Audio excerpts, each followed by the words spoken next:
There's your buddy, Dr. Theodore. You know, it's amazing. This people threw away this relatively new Samsung dryer. $848 out of the box. I'm guessing because it wouldn't heat.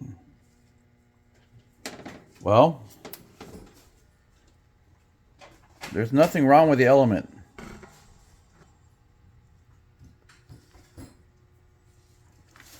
Then I noticed when I'm going to inspect this that there was a wire right here, and there was a wire right here to this one.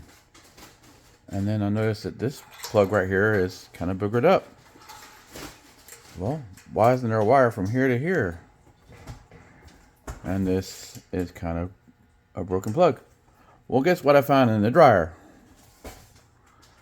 I'm willing to bet $500 against the cost of a new one of these that all I need to do is fix this wire and it will work again. We'll see later on tonight or the next couple of days on the next episode of Free Roadside Garbage that you can sell for hundreds of dollars.